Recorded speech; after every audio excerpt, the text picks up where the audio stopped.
Espera para que la grabe. Ahí está. Ya. Exacto. Ya. Okay. Listo.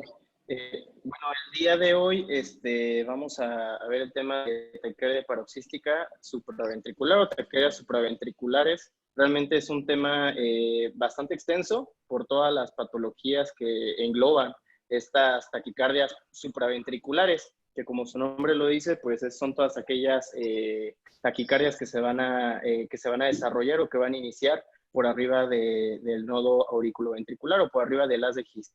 Entonces vamos a hacer un pequeño ejercicio. No sé si tenga algún voluntario que quiera interpretar el electrocardiograma o más o menos cómo de manera sistemática interpretamos un electrocardiograma. Y por aquí veo que está Jessica. A ver, Jessica, ¿qué opinas de este electrocardiograma?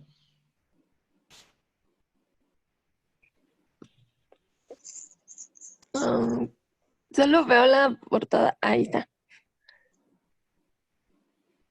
Pues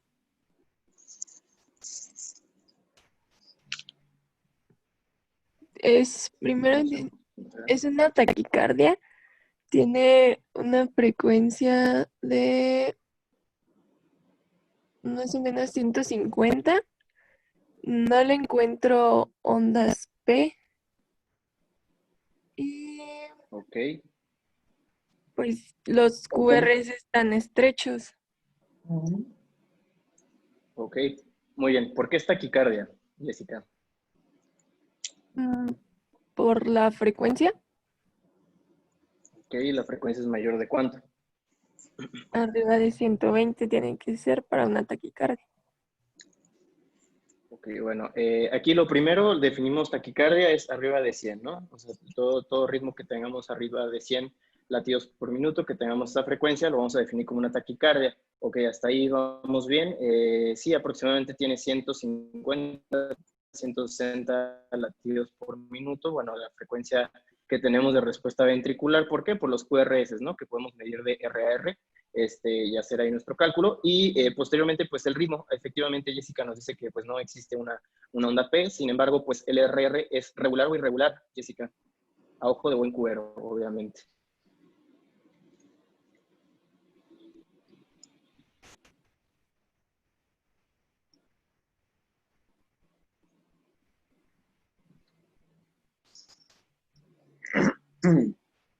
¿Alguien?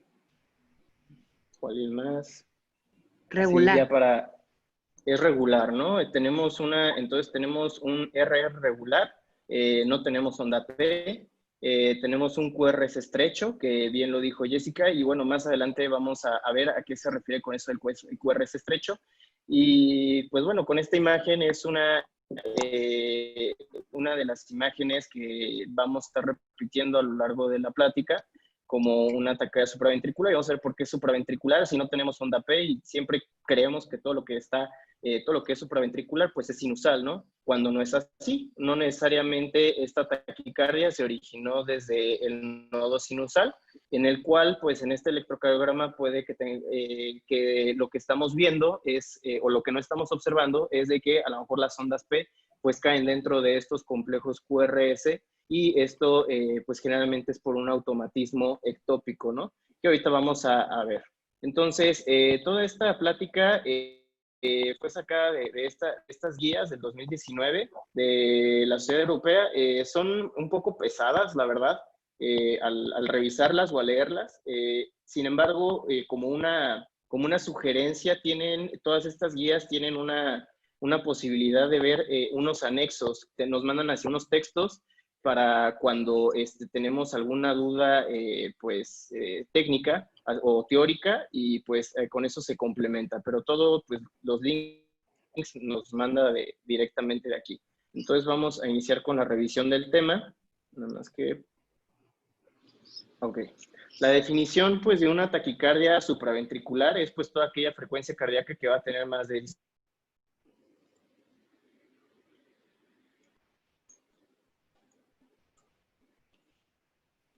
No escucho. Tampoco. Dije, vale.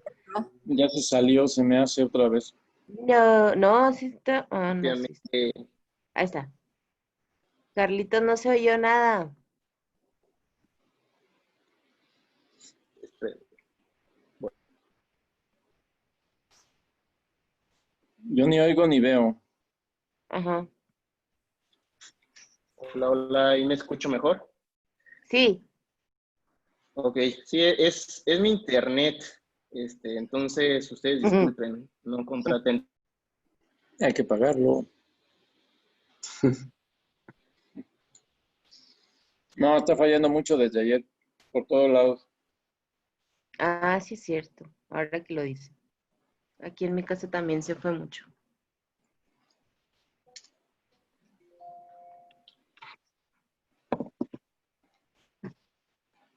¿No se cayó Telmex ayer o antier?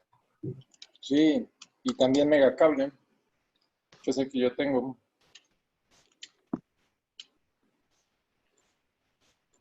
¿Qué, Carlos está parado? Ya. Es que tiene un problema con su internet, Doc. Yo creo que se quedó congelado. Ha de estar viendo eso. Ya se salió. Mire, ¿Cuál tienes doctor, ahorita ahí, Juan?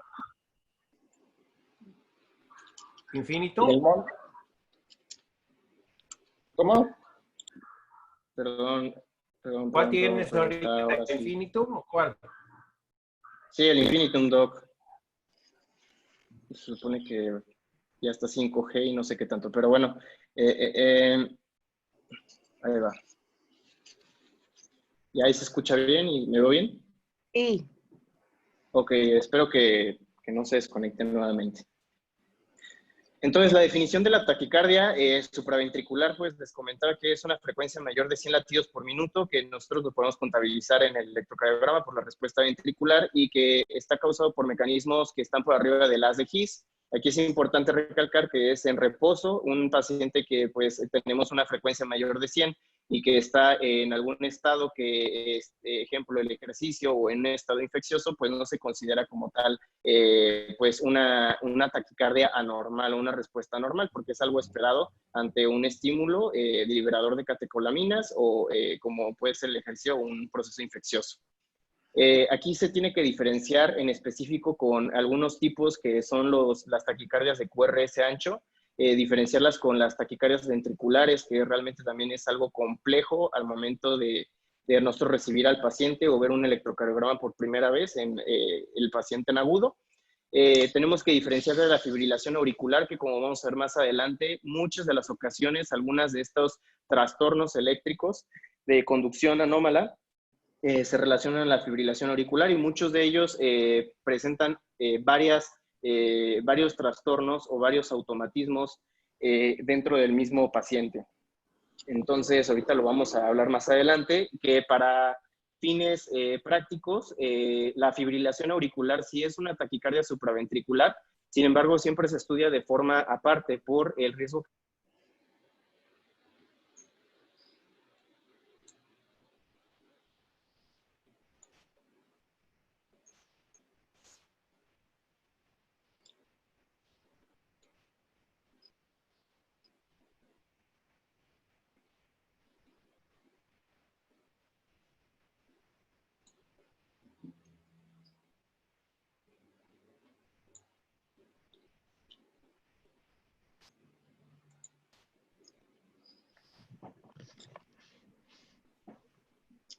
Se volvió a ir.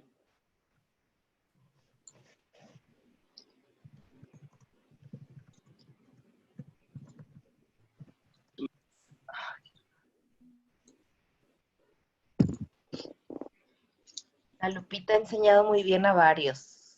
Mm.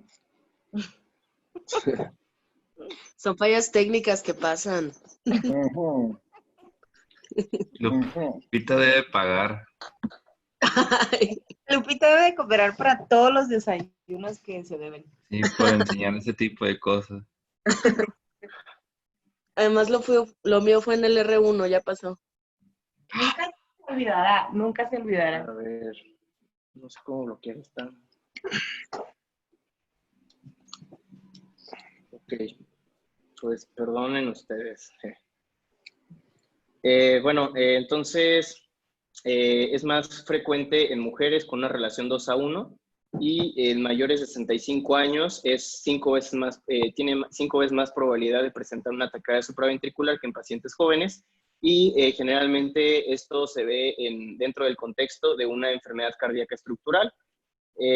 Las taquicardias supraventriculares más comunes que vamos a tener es la taquicardia nodal auriculoventricular de reentrada, el flóter auricular, y la taquicardia auriculoventricular de entrada, que ahorita vamos a comentar qué significa esto de reentrada, automatismo y todo lo demás.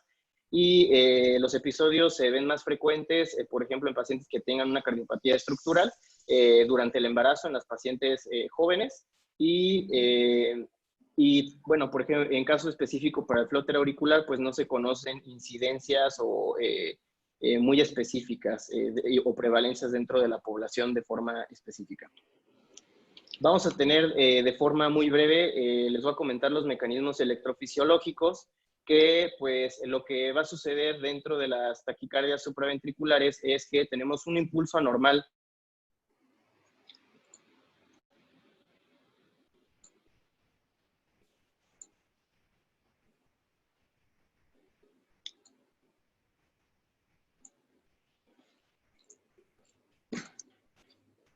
Ya se cortó otra vez, ¿no? Sí, amigo. Ujú. Carlito, no estás saboteando. Le está haciendo tiempo para que lleguen monas. Qué barbaridad.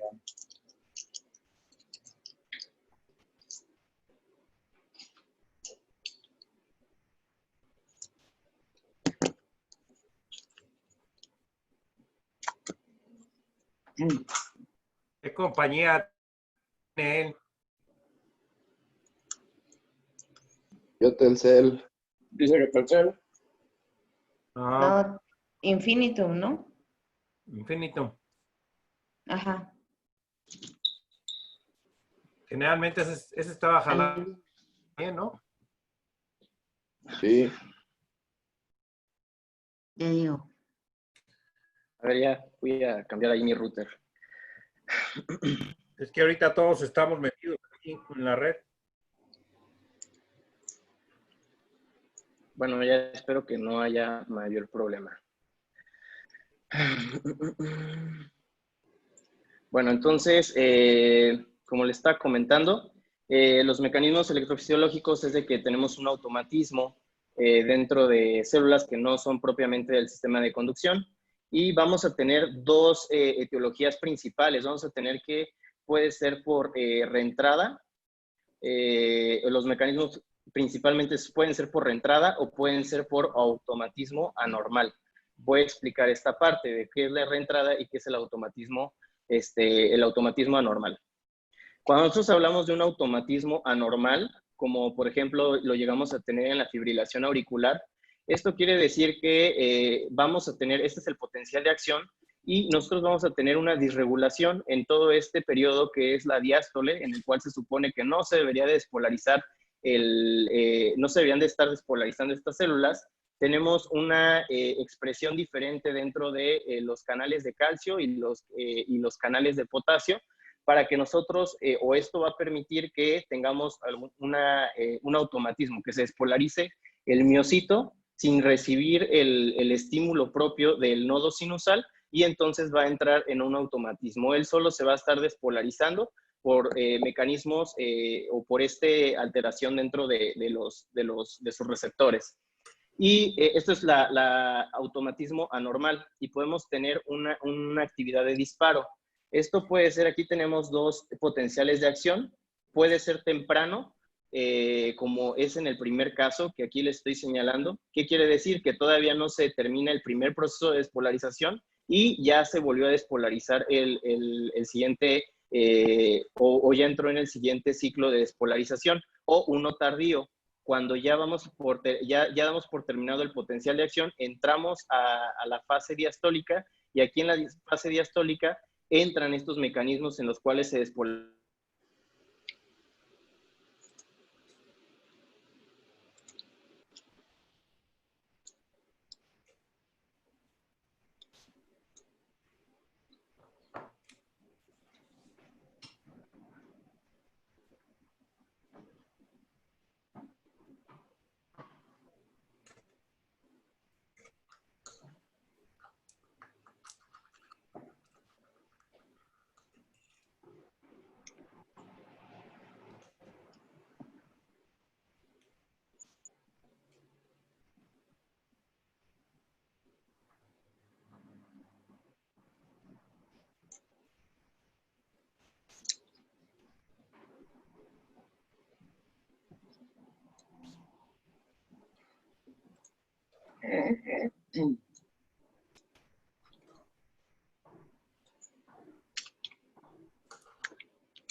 Yo creo que estamos teniendo muchos problemas.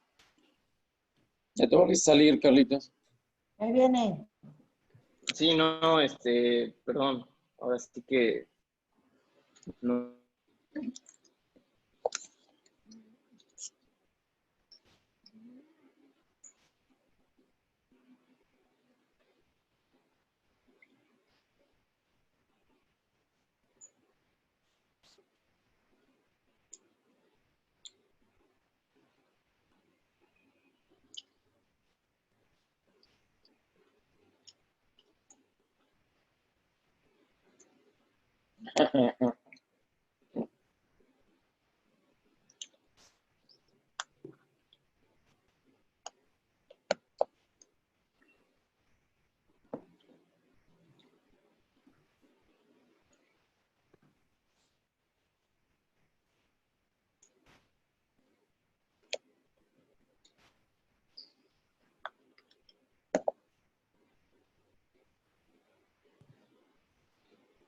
Eso que está poniendo Carlos es a nivel celular, ¿no? Sí. Bien, pero ¿dónde es más frecuente que se presente en la aurícula derecha, en la aurícula izquierda, en el arriba del nodo? ¿En qué región?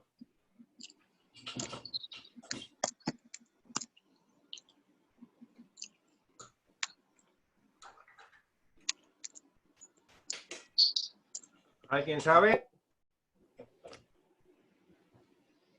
¿No es arriba del nodo? ¿Pero? Ajá. ¿Alguien sabe por dónde van las vías de la aurícula del nodo, de un nodo a otro? ¿Cómo puede desarrollarse ese tipo de impulso anormal del que está hablando Carlos? O sea, ¿en qué región es más frecuente que se produzca ese impulso anormal o puede ser en cualquier parte? Pues para la FA es en la aurícula izquierda, en las venas pulmonares.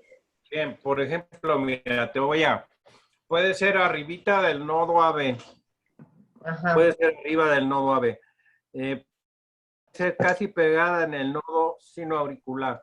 La morfología quizá cambie un poco. ¿Y cómo sabemos cuál es el origen del impulso? O sea, de ese impulso anormal que está hablando Carlos. Eso es lo importante, sea la topografía de la lesión, o más bien del impulso anormal.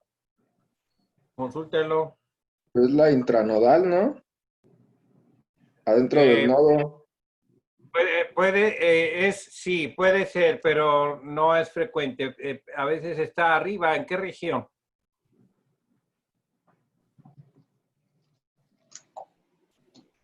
Bueno, no sé si tengan tiempo ahí o a la mano. Yo creo que sí. Consulten el sistema de conducción. Ah, ¿Ya lo están viendo o quieren que lo abra yo? A ver. ¿Lo abro? A ver, espérame.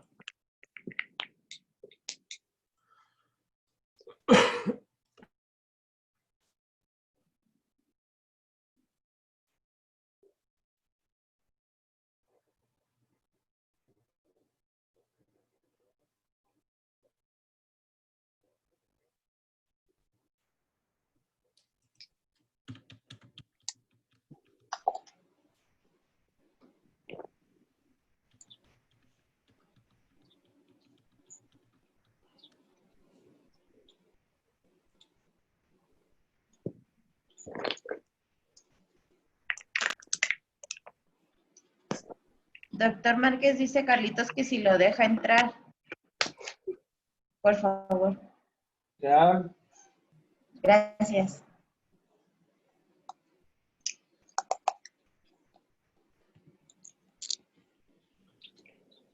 Ya entraron, ya tienen ahí una imagen del sistema de conducción.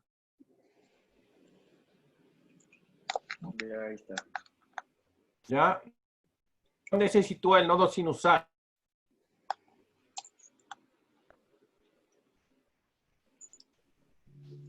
Ok.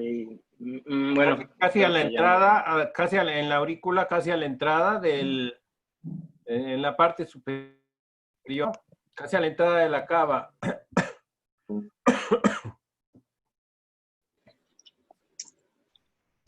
Bien, del nodo sinusal, ¿cómo se desprende el impulso? ¿Cuántas vías hay? ¿Ya lo vieron? ¿Cuántas vías principales, por supuesto? No sé si están viendo, a ver. No los veo. A ver, Carlos, ya. Sí, a ver. Tengan una imagen del sistema, ¿no? Ok, bueno, entonces... Sistema de conducción. Son 3 vías principales del nodo sinoauricular. Una que se va a la aurícula izquierda y otro que llega al nodo B. Bueno, ahí está Carlos ya. Sale. Bueno, entonces, estos son los impulsos anormales que ya les comenté y tenemos las famosas reentradas. En estas reentradas, aquí se perpetúa una despolarización, se hace un circuito en el cual se les despolariza un cardiomiocito, va a ir a través de las uniones que se tienen entre estas, las uniones intracelulares, se va a ir despolarizando todo este circuito. Generalmente pues tenemos un obstáculo que es el cual pues llegan a rodear o es el que les sirve como una guía para generar estas vías de reentrada. Entonces se inicia el impulso y lo que nosotros necesitamos es de que sea tan largo que esta longitud del circuito sea lo suficientemente larga para que nosotros podamos tener o podemos regresar al inicio de este circuito. O sea, esto es lo que le llaman la cabeza y es lo que le llaman la cola.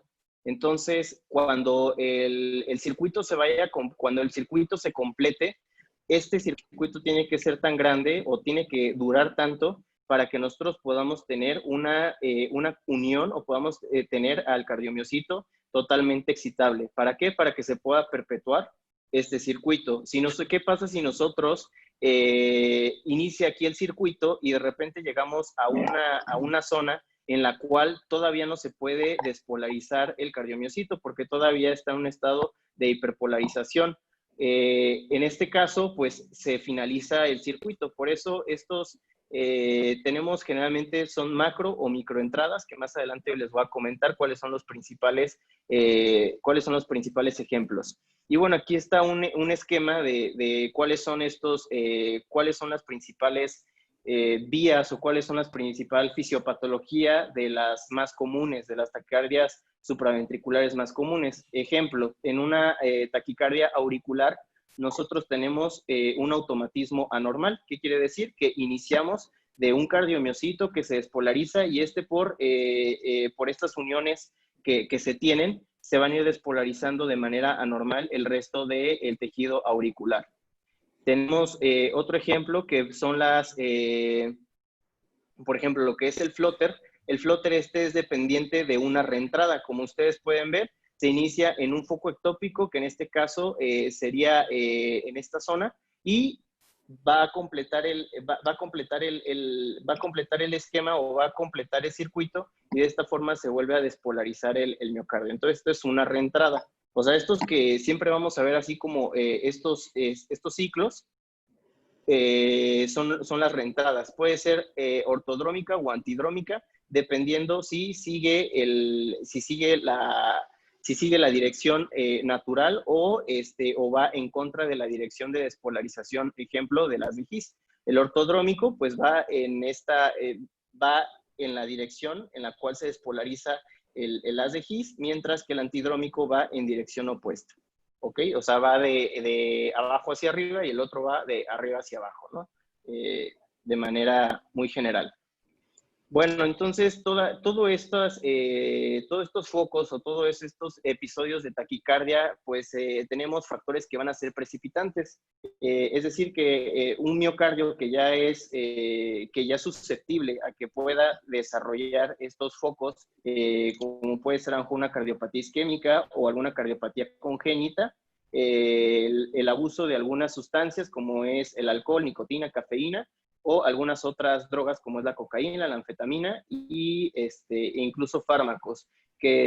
Algo que se ha comentado, por ejemplo, la teofilina, que ese es el principal riesgo cuando nosotros lo utilizamos, ¿no? En el servicio de neumología, pues si es un paciente que ya tiene, por ejemplo, una FA o ya se conoce con una taquicardia supraventricular paroxística, pues lo vamos a inducir algún episodio de taquicardia.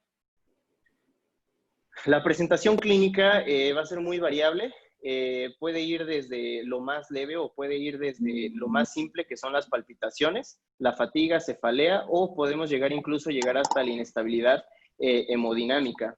A ritmos más rápidos, pues van a ser más sintomáticos porque acuérdense que el corazón, pues en la parte donde se oxigena o en la parte donde reposa el miocardio, pues en la diástole. A mayor frecuencia, pues el miocardio va a estar mayor tiempo en sístole y vamos a tener menor aporte de oxígeno, entonces incluso podemos llegar a presentar angina o podemos llegar a presentar alguna lesión miocárdica secundario a la taquicardia. A mayor edad, lo que nosotros vamos a observar dentro de nuestra población a la cual nosotros vamos a estar viendo, pues generalmente es con síncope o presíncope. Y aquí es muy importante siempre hablar un poquito sobre cómo diferenciamos un síncope cardíaco, un síncope neurogénico, que son las dos principales situaciones que debemos de hacer nuestro diagnóstico diferencial. Generalmente, pues el síncope cardíaco es súbito. Generalmente no presentamos un episodio de aura, no presentamos síntomas previos a esto, o lo que se puede acontecer al síncope pueden ser únicamente las palpitaciones. ¿Qué quiere decir? Que el paciente sienta en el cuello, nos lo refiere que le late muy rápido y que lo puede percibir el latido de su corazón. Generalmente es lo que nos dicen o así describen las palpitaciones. Y posteriormente va con la pérdida del estado de alerta. Generalmente es una duración más corta que el síncope neurogénico y la recuperación neurológica es casi completa o es más rápida y completa en el origen cardíaco que en el origen neurogénico. Que pues esto a lo mejor es un tip que a los ingresos pues hay que interrogar adecuadamente estas características del síncope. Hay algunos cuadros que pues se pueden enmascarar, podemos desarrollar pues taquicardia o podemos confundir que tengamos un episodio, una taquicardia con pacientes que tenían antecedentes de ansiedad, ¿no? Que decimos, pues más bien está en un episodio de ansiedad y pues por eso se siente así, con esa desesperación, con las palpitaciones, con la disnea. Pero hay que pues estudiar siempre o no hay que demeritar. Aquí está la frecuencia de presentación, vamos desde los más comunes hasta los más raros. Como aquí podemos ver, dentro de los más raros, pues la inestabilidad hemodinámica. La gran mayoría, o como se presentan estas taquicardias supraventriculares, son las palpitaciones, que es el más común de todos, y entre ellos, pues, podemos generar disnea, podemos presentar un poco de dolor o de disconfort en el pecho. Y aquí es importante que en algunos, pues, se describe que podemos llegar a presentar poliuria, que presentan mayor frecuencia o mayor cantidad de orina, y esto es debido a que estas taquicardias lo que van a hacer, o dentro de su mecanismo, vamos a tener un estiramiento del tejido auricular y se va a producir el péptido natriurético, y de esta forma es que nosotros producimos la poliuria. Dentro de las características clínicas, pues es esto, lo que debemos de interrogar de una manera pues breve, o lo primero al momento que llega un servicio de urgencias. Los que pues ya fuimos a la parte de cardiología urgencias, pues llegaban muchos pacientes, o varios de los que llegaban al servicio de urgencias, pues llegaban con palpitaciones. Entonces, siempre hay que preguntar si estas palpitaciones el paciente las percibe regulares o irregulares. Aunque a lo mejor para nosotros no es muy lógico de que el paciente nos la pueda escribir, sí lo describe. sí nos dice si son regulares o irregulares. Hay que explicarle que regular es que lleva un ritmo y regular no lleva un ritmo. Y hay que decir cuánto le duran estos episodios de palpitaciones y con qué síntomas se acompañan las palpitaciones. O sea, inician y con qué continúan, con disnea, con disconfort en el pecho, con mareo, se ha llegado a presentar síncope. Entonces hay que también interrogar las características del síncope y del presíncope. Hay que preguntar acerca de episodios previos. Si el paciente ya se conoce que esto le ocurre de manera frecuente, pues ya nos empieza a orientar acerca de patologías estructurales y siempre llega a pasar de que nos llega a la consulta, dicen que tienen palpitaciones y pues le mandamos un electrocardiograma de 12 derivaciones y pues obviamente puede salir el electrocardiograma totalmente normal, o al menos de que tengamos algún síndrome de preexcitación, como lo va a hablar más adelante este monasterio, como es el Wolff-Parkinson-White, que ahí sí podríamos ver cambios incluso en el electrocardiograma de reposo. Pero si nosotros presenta las palpitaciones y no presenta palpitaciones y se hace electrocardiograma, pues puede ser totalmente normal. Se tiene que realizar la valoración adecuada del electrocardiograma. Tenemos, como lo realizó esta Jessica al principio de la clase, tenemos que ver la frecuencia, tenemos que determinar si realmente es una taquicardia, tenemos que ver cómo se correlaciona esta taquicardia con, o cómo se relaciona el QRS con onda P, si hay ondas P o no hay ondas P. Si hay ondas P, pues nos van a hablar más de que esto es una taquicardia sinusal, o esto está relacionado más al nodo sinusal. Cuando nosotros no tenemos la onda P, pues quiere decir que tenemos algún otro foco ectópico que es el cual nos está produciendo el automatismo. La duración del QRS, aquí el número pues es 120 milisegundos. Si es menor de 120 milisegundos, se considera QRS estrecho. Más de 120 milisegundos es un QRS ancho. La relación que tenemos entre las P's y los QRS, aquí vamos a ver que pues aquí se describen o son las relaciones 1 a 1. ¿Qué quiere decir? 1 a 1 es cuando tenemos una P y un complejo QRS, 2 a 1, que tenemos dos ondas P y tenemos un QRS, y esto nos va a servir igual para hacer más adelante el diagnóstico diferencial entre todos la gran gama de trastornos eléctricos que tenemos. Y otra cosa importante es la relación de los intervalos RP y PR, que pues bueno, aquí está un poco más esquematizado esto de los intervalos, en los cuales pues tenemos el RP al inicio del R al finalizar la onda P contra el PR. ¿Esto qué quiere decir? Queremos observar la onda P en donde se encuentra más cercano al QRS previo o está más cercano al QRS posterior. Y esto también, como dentro de nuestros algoritmos, va a ser decisivo o va a ser una de las mediciones que nos van a orientar hacia algún diagnóstico electrofisiológico. ¿Cómo tenemos que evaluar a nuestro paciente con una taquicardia supraventricular? Pues obviamente el paciente llega a la consulta, dice que tiene antecedentes de palpitaciones, puede estar acompañado de otros síntomas o no. Entonces tenemos que hacer toda una historia clínica, como ya conocemos que se tiene que realizar.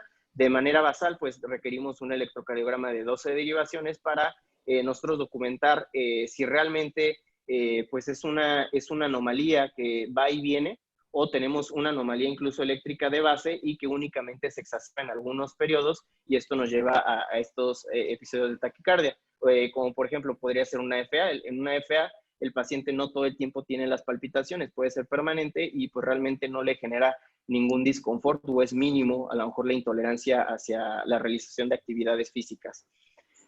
Pues se piden obviamente todos los estudios de laboratorio completos, todos los laboratoriales. Para nosotros lo más importante también es las pruebas de función tiroidea, que son de las patologías, son de las alteraciones metabólicas que nos pueden llegar a causar o nos pueden llegar a precipitar estas alteraciones del ritmo. Y de forma pues ya muy recomendada es un ecocardiograma transtorácico, igual para observar que no haya ninguna anomalía anatómica dentro del miocardio. Aquí están, de manera opcional, podemos realizar un Holter de 24 horas, hacer un test de prueba con ejercicio o una prueba inductora de isquemia. Pero esas son opcionales en caso de que nosotros estemos pensando en que a lo mejor estas alteraciones tienen un trasfondo de una cardiopatía isquémica. Y bueno, la evaluación inicial dentro de cuando nosotros tenemos a nuestro paciente, nos llega, tiene la sintomatología, es cuando debemos de realizar el electrocardiograma. Y lo primero que tenemos que valorar en el electrocardiograma o dentro de los algoritmos que nos hacen más sencillo son estos, ¿no? Que nos dicen, primero tienes que identificar si es un QRS estrecho o es un QRS ancho. Voy a hacer énfasis en estas patologías que nos dan QRS estrecho, que son las más comunes. De ahí pues tenemos que definir si la taquicardia es regular o irregular. En el primer electrocardiograma que nosotros vimos, pues vimos que había una regularidad. Entonces, ahí tendríamos que ver si tenemos unas ondas P visibles antes de cada QRS. En caso de que la taquicardia sea regular, pero no tengamos, que sea irregular, pues ahí inmediatamente lo más común que vamos a presentar, pues son la fibrilación auricular, que es lo que hemos observado, la fibrilación auricular. Los RR son totalmente irregulares, no tenemos ondas P presentes, o también podemos presentar en una taquicardia atrial, focal o multifocal, ¿ok? Entonces, así sería muy sencillo. Si tenemos QRS estrecho, es regular y no tenemos, y es irregular, nos vamos más hacia la parte de la fibrilación auricular. Si es regular, pues tenemos que ver si tenemos visibles las ondas P o no. Si sí tenemos ondas P visible, tenemos que observar la relación que tienen entonces la despolarización auricular con la despolarización ventricular. Si nosotros tenemos que la tasa o la frecuencia auricular es mayor que la ventricular, pues nos vamos con un flutter auricular. Aquí un ejemplo para que se nos grabe un poquito. Lo principal es que el flutter auricular va a conducir 2-1, que quiere decir que vamos a presentar dos ondas P con su morfología propia, que son los dientes en sierra, y después va a ir seguido de un complejo QRS. Entonces, aquí lo más común, cuando tenemos esta combinación, nos vamos hacia flutter auricular. ¿Qué pasa si la frecuencia auricular es igual o es menor que la frecuencia ventricular? Pues aquí tenemos que pasar a la siguiente parte del algoritmo, en la cual pues tenemos que ir a valorar, una puede ser estas patologías que realmente no son muy comunes. Generalmente llega a pasar que nos tenemos que ir a valorar el RP, la relación del RP, lo que observamos previamente, la onda P, si está más cerca del QRS previo o del QRS posterior. Entonces, cuando nosotros tenemos que esta relación, que este RP es menor de 90 milisegundos y aparte el RP es menor que el PR, pues nos estaría hablando principalmente a una taquicardia auriculoventricular nodal de reentrada típica y una taquicardia auricular focal, y los otros pues nos estarían hablando, pues realmente yo aquí he visto que pues nos están hablando de una típica, o sea, una taquicardia auriculoventricular de reentrada nodal, atípica, cuando el RP es mayor de 90 milisegundos, y cuando es mayor el RP que el PR, nos vamos hacia una taquicardia auricular focal. Pero bueno, aquí es un poco a lo mejor complejo el estar recordando pues todos estos trastornos de conducción. Aquí lo importante es que nosotros sepamos describir o sepamos distinguir las principales características dentro del electrocardiograma. Y bueno, ¿qué pasa cuando entonces llega nuestro paciente? Nosotros ya definimos que sí tiene una taquicardia supraventricular. Vamos a tener algunas maniobras y vamos a tener estrategias en las cuales nosotros podemos realizar de manera terapéutica o de manera diagnóstica. ¿Ok? ¿Cuáles son estas pruebas terapéuticas diagnósticas que se recomiendan? Pues bueno, dentro de ellas son las maniobras vagales, que son las de primera elección incluso para el tratamiento de una taquicardia supraventricular que no tengamos inestabilidad hemodinámica, porque tienen una efectividad del 19 al 54%. Estas maniobras, pues la finalidad es que se libere acetilcolina a través de la estimulación vagal, y las podemos utilizar para desenmascarar o para nosotros poder ver algunas características electrofisiológicas.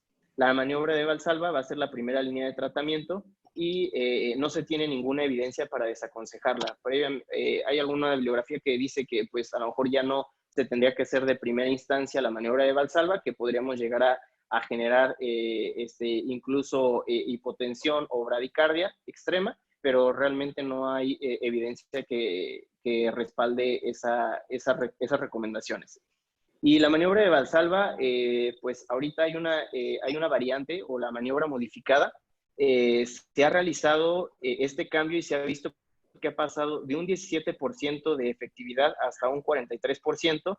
¿Y esto cómo se tiene que realizar? Entonces, aquí es donde hay que poner atención de cómo va a realizar la maniobra de Valsalva. Se recomienda que el paciente le tenemos que dar una jeringa de 10 mililitros, lo tenemos que tener en semifowler, y lo ideal es que tiene que realizar, le tenemos que decir que sople a través de la jeringa, o sea, a través de donde se conectaría la aguja, vaya, y ahí tiene que soplar, va a tratar de mover el émbolo. Entonces le vamos a pedir que realice ese esfuerzo para tratar de mover el émbolo, y nosotros lo vamos a pedir que suspenda, o sea, que lo deje de realizar al momento que nosotros veamos que el paciente está semirrobicundo, quiere decir que se empieza a poner rojo. En ese momento le pedimos que pare, lo tenemos que reposicionar al paciente en posición de supino, y a continuación tenemos que elevar las piernas. Esta modificación o estas instrucciones que se han dado a la maniobra de Valsalva, les comento, lo que nos han dado pues es una mayor tasa de éxito para revertir o para disminuir la frecuencia cardíaca, y así poder estabilizar al paciente incluso en algunas ocasiones. Otra maniobra vagal que nosotros tenemos es el masaje carotidio.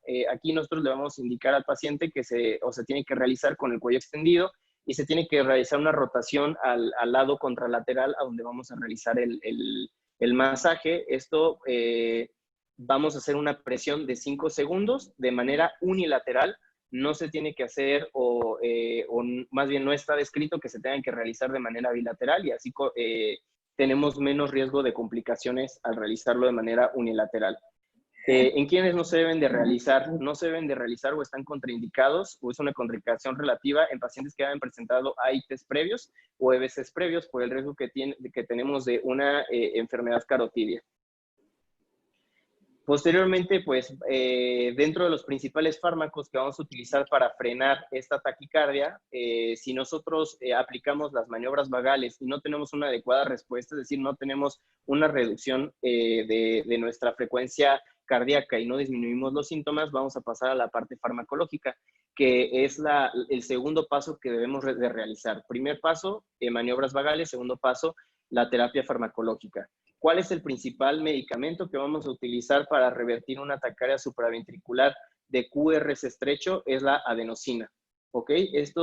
La adenosina pues va a actuar sobre los receptores cardíacos de adenosina A1, y esto lo que va a estimular es que se va a hiperpolarizar la célula, es decir, vamos a darle al miocardiocito un estado en el cual no se va a poder despolarizar, o sea que no va a poder transmitir impulso eléctrico, y de esta forma es como nosotros frenamos la transmisión eléctrica, ¿ok? Y esto es a través de la acción de los canales de potasio. Va a haber una salida del potasio de la célula.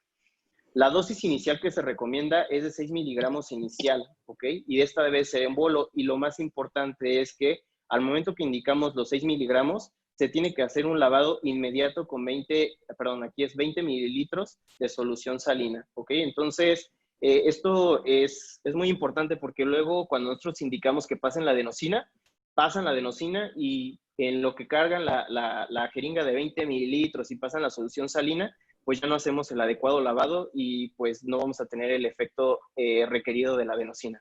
De preferencia, pues aquí lo que le podemos pedir es de que con una llave de 3 vías, pues ya tengamos preparada la adenosina y tengamos preparada la solución fisiológica. De esta forma pasamos rápido la adenosina y posteriormente pasamos la solución salina en bolo, ¿ok? Se recomienda que la administración siempre sea en una vena de la vía antecubital, y la vida media de la adenosina realmente es muy corta, es de 20 a 30 segundos, es únicamente un freno, es para nosotros frenar la transmisión eléctrica, hiperpolarizar, y de esta forma se separe la transmisión del impulso eléctrico. Así que se puede repetir una segunda dosis o una tercera dosis al minuto de manera segura. ¿Cuál va a ser la secuencia que vamos a seguir para la realización para la administración de la adenosina? Primero administramos 6 miligramos en nuestra primera dosis. Si no tiene efecto, obviamente el paciente tiene que estar pues, monitorizado, ¿no? Generalmente, cuando se administra la adenosina, en menos de entre 5 y 10 segundos, nosotros ya tenemos un efecto o vemos cómo se enlentece el ritmo y vamos a ver que vamos a tener diferentes respuestas a la adenosina. Si esto no funciona al minuto, pues podemos pasar una segunda dosis de 12 miligramos e igual vamos a observar dentro del monitor cardíaco que nosotros tengamos una adecuada respuesta y si no tenemos una respuesta, podemos administrar una tercera dosis de 18 miligramos. Este es el tratamiento de fármaco de primera elección. Va a tener una efectividad en el 90% de los casos, ¿ok? Y realmente, bueno, yo la primera vez que vi cómo funcionaba la adenosina, sí impresiona un poco, porque sí a los 5 o 6 segundos tiene una frecuencia cardíaca de 120, de repente hace una pausa y entra en algunas ocasiones pues a ritmo sinusal, ¿no? Y sale con una adecuada frecuencia cardíaca. Pero siempre tenemos que monitorizar al paciente, ya que si en algún caso el paciente presentara alteración del estado de alerta o presentara inestabilidad hemodinámica, nos tendríamos que ir al tratamiento de elección para inestabilidad hemodinámica, que más adelante voy a hablar de él. La adenosina, pues, ¿cuáles son los principales efectos que podemos ver tras la administración de la adenosina? Pues llega a presentar disnea, o sea, el paciente puede empezar a hiperventilar esto es una estimulación de fibras vagales C que le van a producir al paciente esa sensación de disnea. Podemos presentar el eritema facial por vasodilatación en los vasos periféricos y aumento de la temperatura de la piel. Llegan a presentar en alguna ocasión dolor torácico. Esto es por el aumento del flujo dentro del torrente coronario. Podemos llegar a presentar una depresión sinoauricular, es decir, bloquear el sistema de conducción tanto que nos vayamos hacia una bradicardia persistente, aunque es raro que esto se llegue a presentar.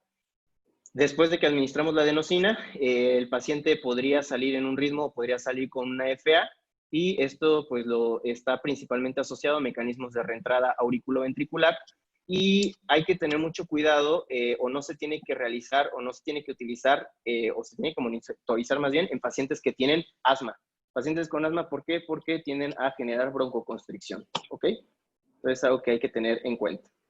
Y pues aquí, como yo les dije, puede ser una prueba terapéutica, puede ser diagnóstica, terapéutica para pues yugular el episodio de la taquicardia, pero pues también podemos tener una interpretación depende qué respuesta nosotros tengamos a la adenosina, en qué patología electrocardiográfica o de conducción llegamos a tener. Entonces, tenemos qué respuesta y podemos tener qué diagnóstico. Y aquí tenemos los diferentes tipos de respuesta.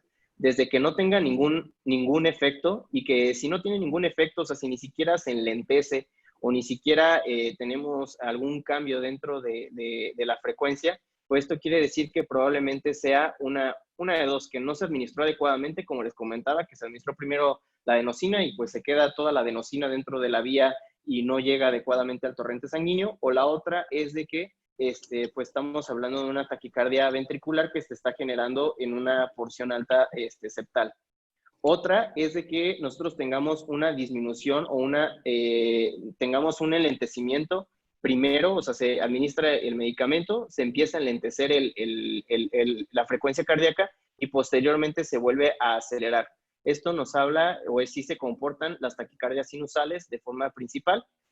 Otra es de que nosotros tenemos, pues, que se termina de manera inmediata, o sea, que administramos la adenosina a los 5 o 6 segundos, nosotros ya tenemos la terminación de este ritmo anormal y generalmente esto va más a todas aquellas patologías que están relacionadas con la reentrada del nodo sinusal.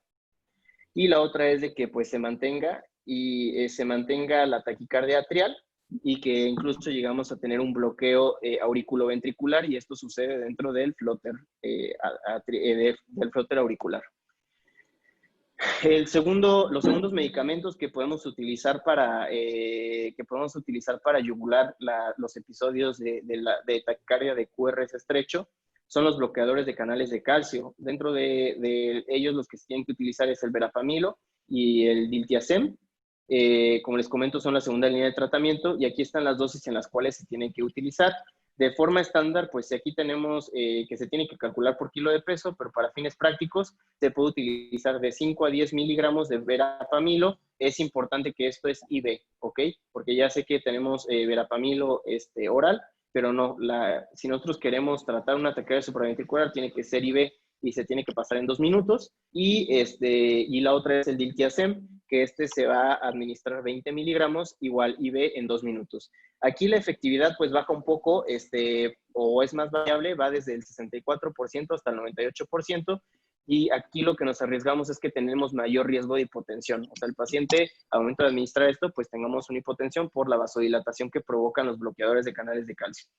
Si el paciente tiene inestabilidad hemodinámica, pues están contraindicados por esta misma situación de que tengamos una vasodilatación y vamos a disminuir la poscarga y la precarga, y también aquellos que tengan una falla cardíaca con FEBI reducida.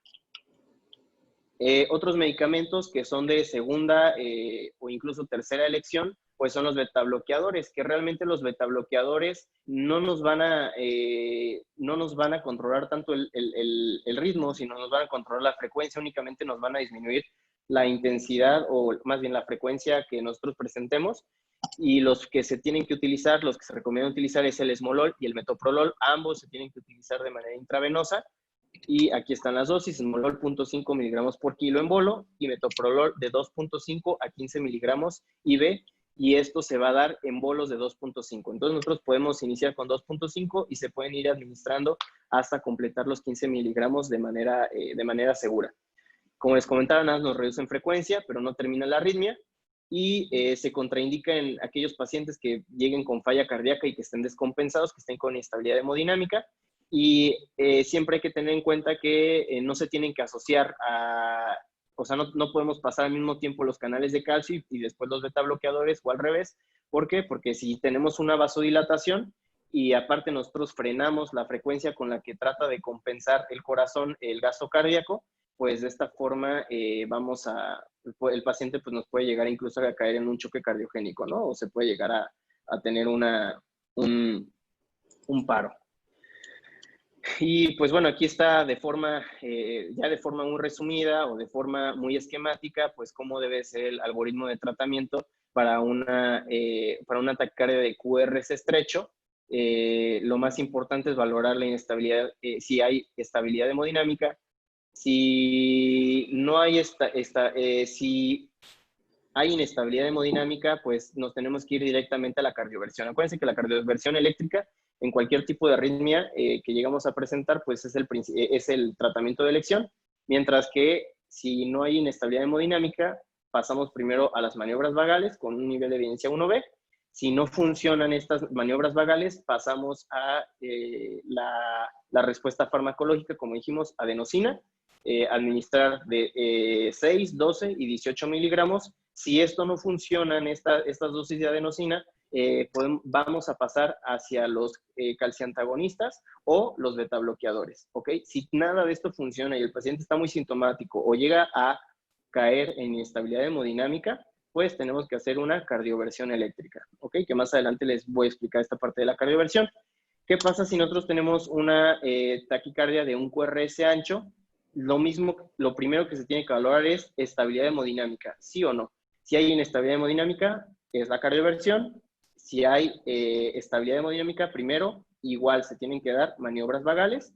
Si son inefectivas, tenemos el tratamiento de elección o el primer fármaco, igual es la adenosina. También se utiliza la adenosina. Entonces aquí no hay pierde, o sea, nada que identificar, es una taquicardia supraventricular, sea QRS estrecho, sea QRS ancho, podemos utilizar la adenosina. Si la adenosina no funciona en estos pacientes con un QRS ancho, pues ¿qué quiere decir? Que a lo mejor es una taquicardia ventricular, ¿no? Que está muy alta dentro del septum y por eso no está tan alargado.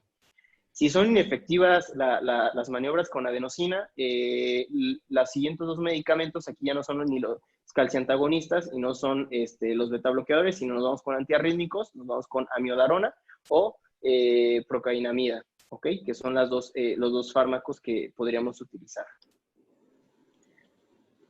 Y pues bueno, ya algunos tipos específicos de taquicardia supraventricular que llegamos a presentar, pues uno es la taquicardia sinusal, que es la que pues casi todos conocemos, que se llega a presentar en el ejercicio, se llega a presentar en estados infecciosos, y pues aquí el tratamiento, ¿cuál es? La eliminación de la causa. O sea, tenemos una frecuencia más de 100, está en taquicardia, es sinusal porque tenemos una P que antecede cada QRS. Aquí saber por qué tenemos la taquicardia, o sea, qué es lo que nos está causando este estado de taquicardia y eliminar esa causa. Si es una infección, pues hay que tratar la infección o el estado de sepsis.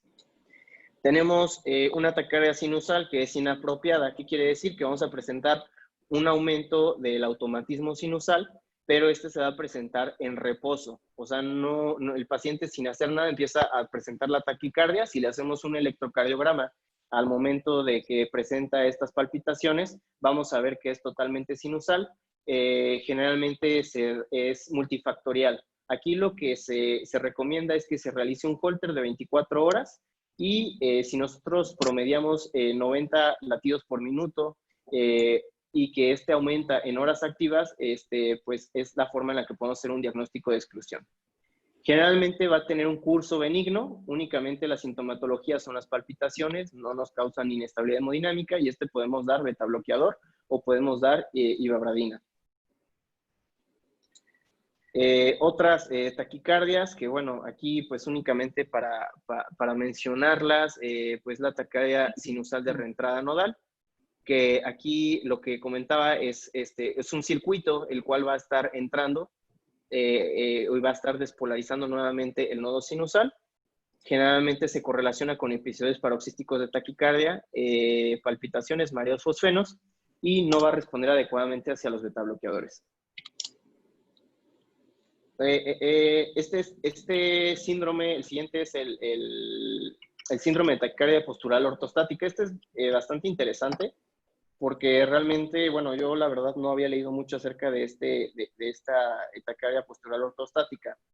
Esto se va a generar cuando los pacientes vamos a tener un incremento de la frecuencia cardíaca de 30 latidos o más al momento que se para el paciente y va a tener una duración mayor de 30 segundos y no va a presentar hipotensión ortostática, es decir, no vamos a tener una disminución de la presión sistólica de 20 milímetros de mercurio. La prevalencia pues realmente es baja, del 0.2, pero realmente también se menciona que pues no se diagnostica mucho, generalmente se da en edades jóvenes. Y aquí algo importante es de que en pacientes con diabetes o que tengan algún factor de riesgo para presentar neuropatía o disfunción autonómica, lo llegan a presentar. Entonces son pacientes que dicen, me paro y empiezo a sentir palpitaciones, y estas palpitaciones no se presentan siempre, se presentan de manera aleatoria y generalmente duran menos de 30 segundos. Aquí pues no hay tratamiento farmacológico útil. Muchas de las ocasiones lo único que se recomienda es que tengamos un adecuado volumen circulante. Se les recomienda una ingesta de líquidos de 2 a 3 litros y de 10 a 12 gramos de sal. Ok, aquí es sal, no es como tal sodio, ¿no? Entonces, para las palpitaciones se puede dar propranolol de 10 a 20 miligramos y la ibabradina pues ha servido en algunos ensayos clínicos. Todas estas taquicardias sinusales, pues, que les mencioné, pues el tratamiento es el uso del beta bloqueador y de la ibabradina. En caso de que sea inefectivo, pues podemos pasarnos a los calciantagonistas, como son el verapamil o el dipiacén, y si esto no funciona, pues nos vamos directamente a la ablación de catéter. Me estoy yendo un poco más rápido porque pues ya casi se nos acaba el tiempo. Y pues bueno, esta es la última parte, que es el flóter auricular. El flóter auricular, pues es una taquicardia que se genera en las aurículas, que tiene una frecuencia mayor de 240 latidos por minuto, o bueno, una frecuencia mayor de 240 por minuto, y va a ser dependiente de una zona que se llama istmo carbotricuspidio, que se encuentra a un lado, se encuentra cercano al anillo tricuspidio, y esto se va a dar por un circuito de macroentrada que está localizado ahí, y tenemos dos posibilidades. Tenemos un flóter horario o un contrahorario. y aquí tenemos los electrocardiogramas que nosotros tenemos que identificar. Identificamos adecuadamente, yo creo que los taquicardias supraventriculares, pero siempre luego se nos van los flóteres auriculares. Y pues aquí lo importante es que nosotros nos tenemos que visualizar, o lo que nos tenemos que concentrar son las características de las ondas de sierra, o bueno, de las características de las ondas que aquí se están generando. Como pueden ver, pues aquí nos da un patrón de sierra, que aquí dice, si volteamos el electrocardiograma, pues nos da como si fuera esta sierra. Vamos a tener, dependiendo de cuál sea el sentido de la despolarización del flóter, vamos a tener que sea horario. Si es horario, nosotros vamos a tener en las derivaciones inferiores que predominantemente estas ondas P van a ser negativas, mientras que en los antihorarios generalmente los vamos a tener positivas dentro de las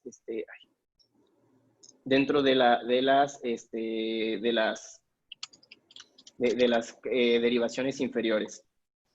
Y la otra es en B1, en las horarios, las vamos a tener igual, las vamos a tener positivas, o ahí va a estar contrario, va a estar al revés, y en B1, en antihorarias, van a estar negativas. Entonces, esto es algo que pues sí hay que estar practicando en los electrocardiogramas, pero pues esto es algo que pueden tener ahí a la mano, ¿no? Horario, sierra negativa en derivaciones inferiores, positivas en B1, y antihorario, las ondas de sierra positivas en cara inferior y negativas en B1. Y pues el tratamiento realmente del flóter, pues es casi, o seguimos un algoritmo muy similar al que ya hemos estado hablando de todas las taquicardias: estabilidad hemodinámica. Si hay inestabilidad, cardioversión eléctrica, como en todas las demás que se han presentado. Y la otra, vamos a tener un control del ritmo. El ritmo lo podemos controlar con un beta bloqueador o con un calcio antagonista. Y si en caso de que nosotros, pues, o sea la elección del paciente, pues acepte una cardioversión eléctrica, pues se preferirá la realización de la cardioversión eléctrica como tratamiento del flóter auricular. ¿Ok? Esto, pues, es la parte de que si el paciente ya cuenta con un implante, o con un desfibrilador implantable o con un marcapasos previamente. ¿Ok? Pues bueno, aquí algo importante es que el flóter auricular se nos recomienda que se dé anticoagulación únicamente si se acompaña de fibrilación auricular. Si el flóter auricular es solo, no tiene tanto riesgo de no es tan trombogénico como en una fibrilación auricular. ¿Ok? Entonces, bueno, esto todo lo pueden ver en la guía. Únicamente ya para pasar a la parte de que, pues, si tenemos inestabilidad hemodinámica, pues no hay de otra, tenemos que hacer una cardioversión eléctrica, sea cual sea el ritmo. O sea, el paciente pues está con TEAs no perfusorias, está con alteración del estado neurológico, pues tiene que ir a cardioversión eléctrica. Lo primero que tenemos que hacer es una previa sedación y analgesia. Le podemos utilizar un opioide y una benzodiazepina para tratar para que el paciente no vaya a sentir la realización del procedimiento.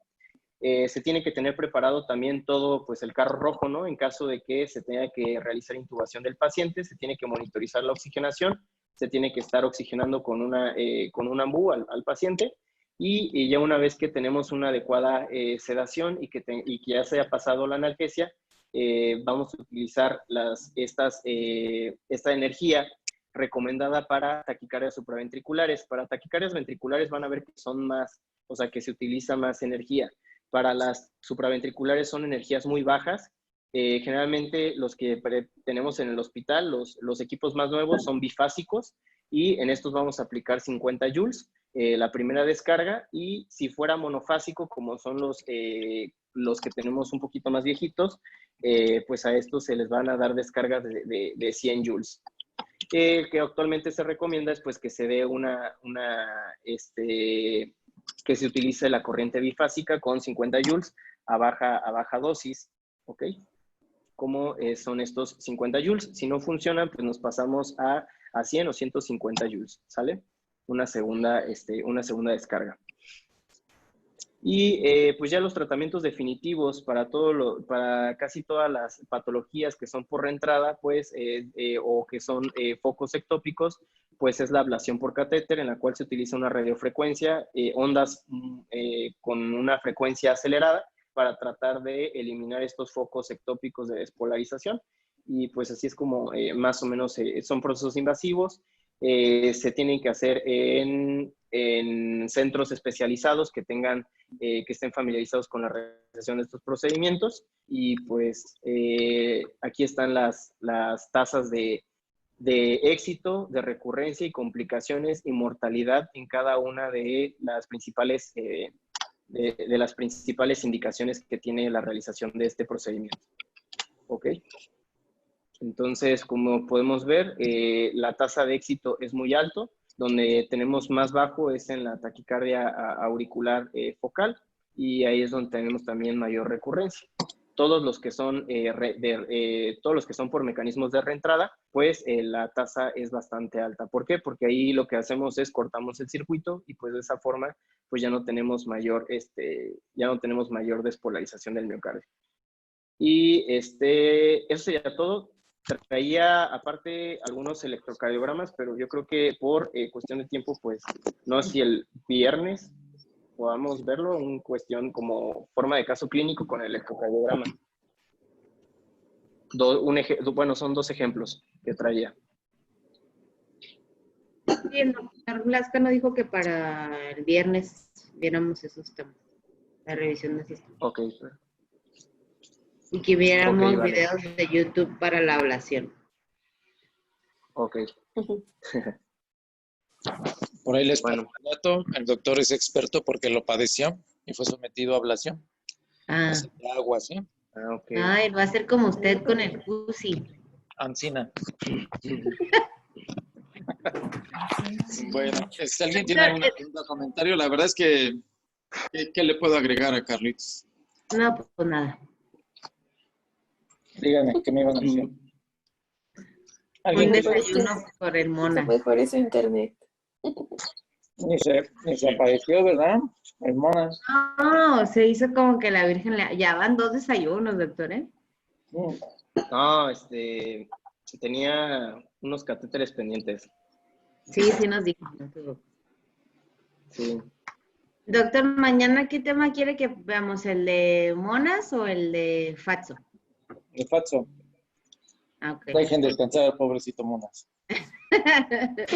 Ya le damos un espacio para que se relajen. Ok. Sí.